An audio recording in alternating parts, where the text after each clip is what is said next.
Hello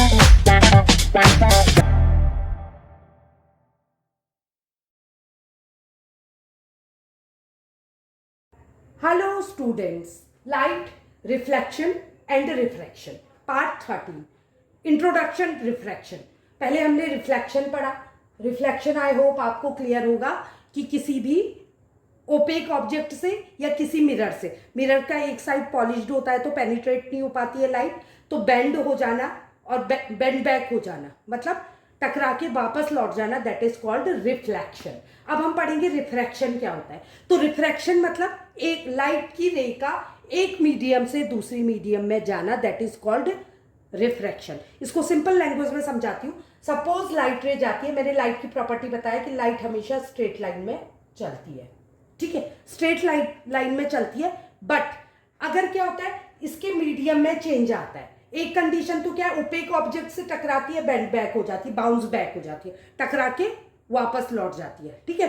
दूसरी condition क्या है, जब एक मीडियम से दूसरे मीडियम में जाती है तो क्या होता है, ठीक है. तो लाइट एक स्ट्रेट लाइन में ट्रेवल करती है, बट अगर ये एक medium, what do you mean by medium, suppose ये हवा में चल रही है, अभी सनरेज आई, हवा में चल रही है, एयर से ये कहाँ गई, सपोज एक ग्लास स्लैब है. रिफ्रैक्शन के लिए कंडीशन है कि कोई ट्रांसपेरेंट मीडियम होना चाहिए जिसमें कि लाइट रे पेनिट्रेट होनी चाहिए. तो हम हमेशा जब रे को स्टडी करते हैं तो हम क्या करते हैं, एक नॉर्मल का फॉर्मेशन कर देता है. तो मैंने ये नॉर्मल बना दिया 90 डिग्री एंगल. तो ये इसको इस डायरेक्शन में जाना है, बट ये झुक जाती है, बेंड हो जाती है टुवर्ड्स नॉर्मल.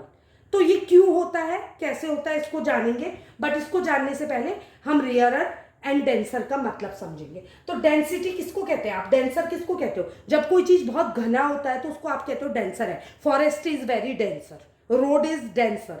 क्यों डेंसर है, अगर रोड में ट्रैफिक ज्यादा है तो इसका मतलब डेंसर है.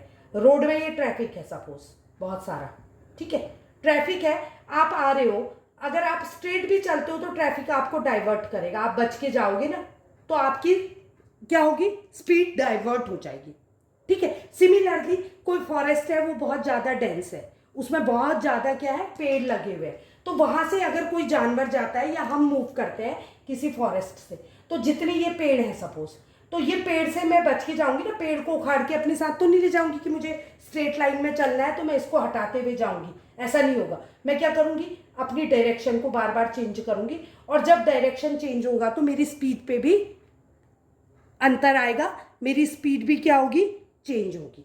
तो अब ये कैसे होता है इसको समझते हैं पहले. तो डेंस माने बहुत ज्यादा होना पार्टिकल्स का, और रियरर का मतलब क्या होता है, रियरर मतलब होता है अपोजिट टू डेंसर, कम होना, ठीक है.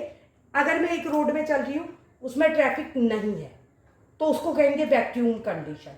आई होप आपको पता होगा, आप पढ़ चुके हो. इसको कहते हैं वैक्यूम, जहां कोई भी डिस्टर्बेंस नहीं है. अब मैं एक रोड में चल रही हूं जहां पार्टिकल्स की संख्या क्या है, पार्टिकल्स है, ट्रैफिक है, बहुत दूर दूर है, तो इस कंडीशन को हम कह सकते हैं, इस मीडियम को हम कह सकते हैं एयर. क्यों कह सकते हैं एयर, क्योंकि एयर की टेंडेंसी होती है उसके पार्टिकल दूर दूर रहते हैं. आपने 9th क्लास में सॉलिड, लिक्विड एंड गैस में डिफरेंस पढ़ा है, तो गैस के पार्टिकल सबसे ज्यादा फैले रहते हैं. उसके बाद आ जाते हैं अगले मीडियम में, जिसमें पार्टिकल्स थोड़ा टाइट, क्लोज है, थोड़ा क्लोज है, नॉट टाइटली पैक्ड. थोड़ा क्लोज है मतलब क्या, ये है लिक्विड. और लास्ट मीडियम हम लेते हैं जिसमें टाइटली पैक्ड है, जिसको हम सॉलिड कहते हैं. सॉलिड का आप कोई भी एग्जांपल ले लो, सॉलिड का फॉर्मेशन कैसे होता है, मैंने आपको बताया था कि सारे जो मटेरियल है उसका फॉर्मेशन किससे होता है, सारे जितना भी मैटर है उसका फॉर्मेशन स्मॉल पार्टिकल से होता है. और वो क्या होता है, जिसमें बहुत टाइटली पैक्ड होता है तो सॉलिड का फॉर्मेशन करते हैं, थोड़ा दूरी पे होता है तो लिक्विड, एंड देन गैस. और वैक्यूम मीन्स जहां कोई डिस्टरबेंस नहीं है. तो अगर लाइट रे वैक्यूम में जाएगी तो उसकी स्पीड, अगर वो कांस्टेंट स्पीड से चल रही है तो वो कांस्टेंट ही रहेगी, क्योंकि कोई रुकावट नहीं है, और लाइट की टेंडेंसी है स्ट्रेट लाइन में चलना, तो वो आराम से स्ट्रेट लाइन में चलेगी. यहाँ भी ऑटो, ये भी स्ट्रेट लाइन में चलेगी, हल्का सा डाइवर्जन, रुकावट है लेकिन कम है.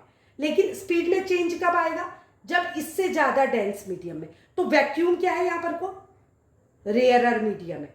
किसकी कंपैरिजन में, एयर के कंपैरिजन में, क्योंकि एयर में थोड़ा ट्रैफिक है, वैक्यूम में बिल्कुल नहीं है. तो यहाँ वैक्यूम रेयरर है और ये डेंसर है। अब एयर और लिक्विड को कंपेयर करिए तो एयर क्या है, रेयरर है, एंड लिक्विड डेंसर है। अब लिक्विड और किसको, सॉलिड को कंपेयर करिए तो सॉलिड तो बहुत ही ज्यादा डेंस है, तो सॉलिड की अपेक्षा लिक्विड क्या हो गया, रेयरर मीडियम हो गया। तो ये दो अलग अलग मीडियम हो गए। तो पानी क्योंकि ट्रांसपेरेंट होता है तो पानी में भी हम रिफ्रैक्शन देखते हैं, एयर एंड वाटर में भी, एंड एयर एंड सॉलिड में भी। कैसे, जैसे मैं एक ग्लास स्लैब ले लेती हूँ, ट्रांसपेरेंट ग्लास का एक स्लैब ले लेती हूँ, अगर उसमें लाइट रे डालती हूँ दूर से, सन की एक रे आई, मैंने उस रे को पकड़ा, तो वो रे जब इससे टकराएगी तब तक इसकी स्पीड कांस्टेंट रहेगी। क्यों, एक मीडियम में चल रही है जो कि रेयरर है। लेकिन जैसे ही सॉलिड में आएगा तो सॉलिड तो डेंस है, तो इसकी स्पीड में चेंज आ जाएगा। क्लियर टू यू, पहली कंडीशन। अब जब ये यहां से फिर टकरा के बाहर निकलेगी तो अगेन इसकी स्पीड में चेंज आ जाएगा। क्यों, अब ये डेंस है और यहां से रेयरर मीडियम में आए। तो किस तरह से लाइट रे अपना डायरेक्शन चेंज करती है ये मैं आपको अगले वीडियो में पढ़ाऊंगी। लॉ ऑफ रिफ्रैक्शन आपको एक्सप्लेन करूंगी। यहां पर को मैं बेसिक कॉन्सेप्ट आपको समझा रही हूं कि रेयरर और डेंसर मीडियम में क्या फर्क है और लाइट वेव किस तरह से अपनी स्पीड को कैसे कम हो जाती है डेंसर मीडियम में। रुकावट ज्यादा तो स्पीड कम। आप सोचिए ट्रैफिक ज्यादा है, बिल्कुल नहीं है, स्पीड से आप गाड़ी ले जाओगे। आप साइकिल से जा रहे हो, आप स्पीड से दौड़ोगे।